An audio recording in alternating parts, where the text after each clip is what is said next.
Bonjour, gourou, bienvenue dans un nouvel épisode. J'espère que vous passez une belle journée. Apple était en forte hausse hier, il était en hausse. Il a enregistré un mouvement de 5%. Dès qu'ils ont commencé à présenter Siri, la version basée sur l'IA, Apple a alors chuté de 5% par rapport à son sommet intrajournalier.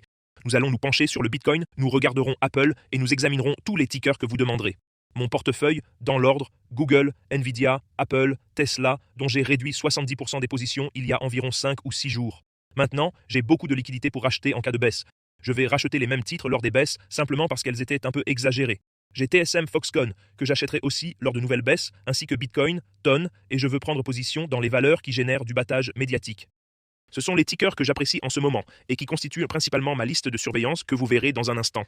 Nvidia, Google, Apple réalisaient des gains massifs. Nous étions d'ailleurs en forte hausse hier, avant cette baisse de 5% d'Apple, malheureusement. On va plonger dans le Bitcoin, jeter un œil aux actions tech, abonnez-vous, mettez un pouce bleu et activez la cloche. Toujours faire du DCA, apprenez la méthode du coût moyen en dollars. Si vous avez 10 000 dollars et que vous voulez mettre 10% dans Apple, soit 1 000 dollars, ne mettez pas tout d'un coup, mettez 100 dollars par mois. Si vous avez 1 million de dollars et que vous voulez investir 10% dans Apple, soit 100 000 dollars, ne mettez pas tout de suite la totalité des 100 000 dollars. Faites du DCA, échelonnez ces 100 000 dollars sur une année, donc environ 8 000 dollars par mois. La méthode du coût moyen en dollars est incroyable parce que vous pouvez entrer lentement dans votre position et acheter lors des reculs. Il ne faut pas acheter tout le temps. Par exemple, si vous aviez 1 million de dollars et que vous vouliez investir 100 000 dollars dans le Bitcoin et que vous aviez mis la totalité de ces 100 000 dollars en Bitcoin en octobre, vous auriez maintenant 50 000 dollars ou 60 000. Oui, 50 000. Le Bitcoin était à 127. Vous auriez même encore moins 40 000 dollars. Alors que si vous aviez pris ces mêmes 100 000 dollars, 10% de votre million que vous vouliez mettre dans le Bitcoin et vous avez acheté pour 10 000 dollars en octobre, ces 10 000 dollars vaudraient maintenant 5 000 dollars. Mais ensuite, vous avez aussi acheté pour 10 000 dollars en novembre. Vous avez acheté pour 10 000 dollars en décembre. En janvier, à 50 000, vous avez acheté pour 10 000 dollars.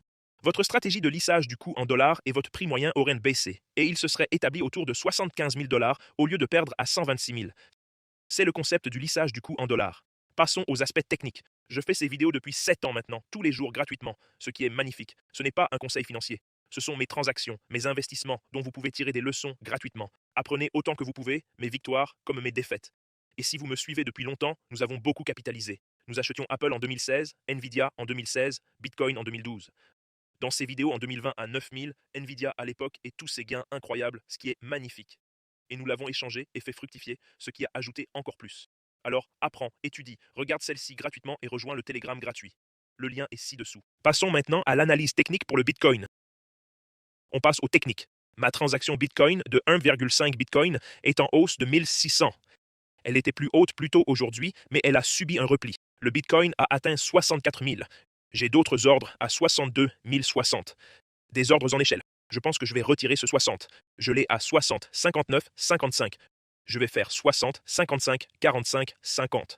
Et ensuite, j'en ajouterai manuellement si ça se replie. Sur WeX, j'ai aussi cette transaction active de 60K, maintenant 1000 dollars. Les deux sur ces deux plateformes d'échange. Passons aux techniques. Voici ma liste de surveillance. Classons-la par la variation en pourcentage. Apple était en fait en forte hausse hier.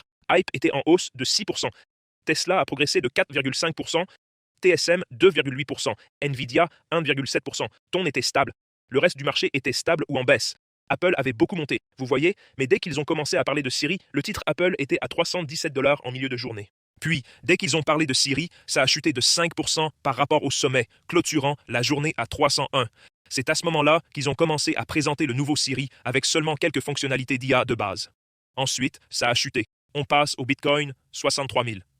Sur le mensuel, le Bitcoin est maintenant survendu. C'est l'indicateur principal que j'utilise, stochastique mensuel et hebdomadaire. Comme vous pouvez le voir, que ce soit le Bitcoin ou n'importe quel actif, vous pouvez utiliser ce stochastique sur n'importe quel actif. Quand c'est survendu, c'est généralement le moment d'acheter. Quand c'est suracheté, c'est le moment de vendre.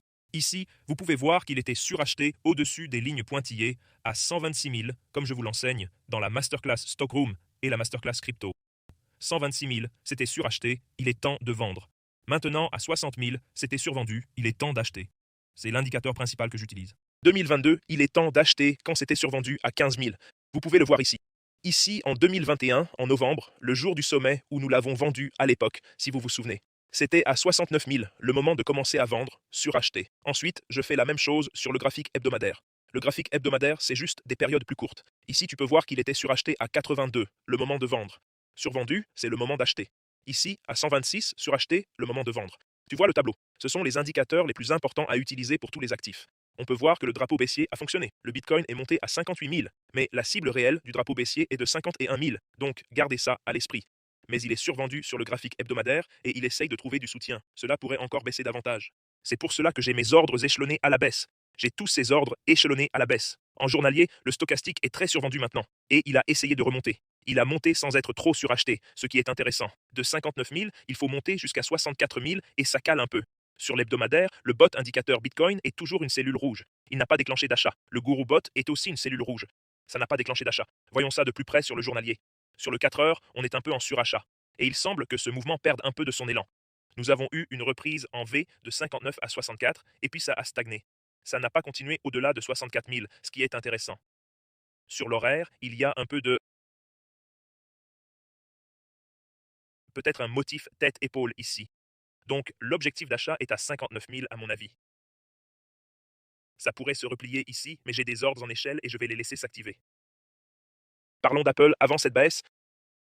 Sur le mensuel, le stochastique d'Apple est très en surachat. On voit bien qu'il atteint des sommets historiques. Il était à son plus haut historique aujourd'hui en fait. Aujourd'hui a marqué un plus haut historique avant la présentation de la série et la chute. Très en surachat sur le stochastique en mensuel. Ça continue de monter cependant et ce triangle descendant, comme je l'enseigne dans le cours Stock Remastered et le cours Crypto Mastered, ce triangle descendant s'est réalisé.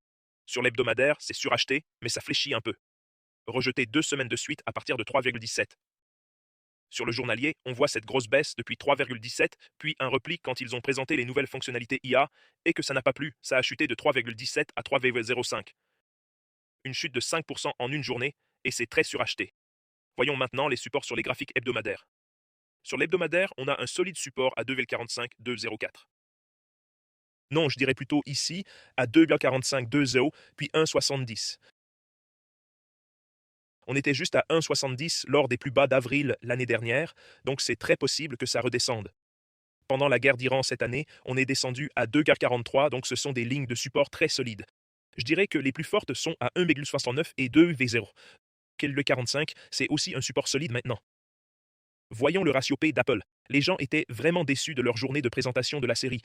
Ça n'a impressionné personne. On peut voir sur l'amplitude journalière de 3,17 à 3,01 une chute de 5% qu'Apple a connue en un jour.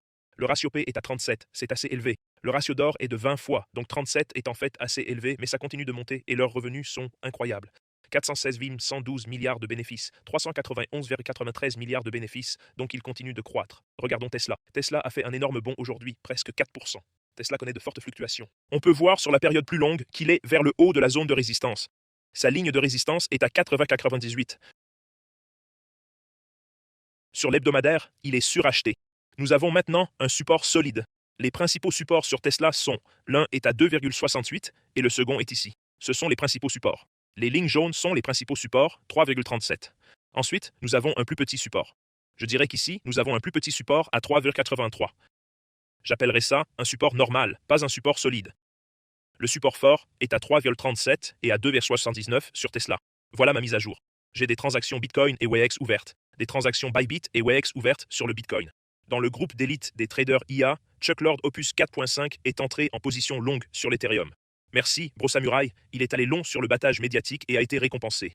Hier, Gemini 3.1 est allé long sur le Bitcoin à 63, là où nous en sommes maintenant. Gemini 3.1 est allé long sur l'Ethereum. Gemini va long sur le 3.1 Pro expérimental et le 3.1 Steady. Les deux sont allés long sur le Bitcoin. On peut voir le marché parler. Grok 420 est allé long sur l'Ethereum. Vous pouvez rejoindre ce groupe d'élite de traders d'IA en bas, sous les liens. Allez en bas. WEX 200$. Inscrivez-vous sans KYC. Ensuite, vous pouvez rejoindre le Telegram gratuit ou le Telegram Elite et jamescryptoguru.com pour obtenir les bots et les IA. Voilà mes mises à jour sur le marché concernant Apple, Bitcoin. Mes avoirs sont toujours en ordre. Google, Nvidia, Apple, Tesla, TSM, Foxconn. Ce sont toutes des actions liées à l'IA ou à la technologie. Elles génèrent toutes d'énormes revenus. J'aime acheter des choses qui génèrent d'énormes revenus. Donc, Apple, comme je vous l'ai montré, génère 400 milliards de dollars avec 120 milliards de bénéfices en un an. 400 milliards de dollars et 120 milliards de bénéfices en un an. Voilà mes mises à jour sur le marché. Passez une excellente journée. Si vous avez des questions, faites-le moi savoir en bas. Je vous souhaite à tous une belle journée. Je vous aime tous. Passez une excellente journée. Je vous reverrai tous demain.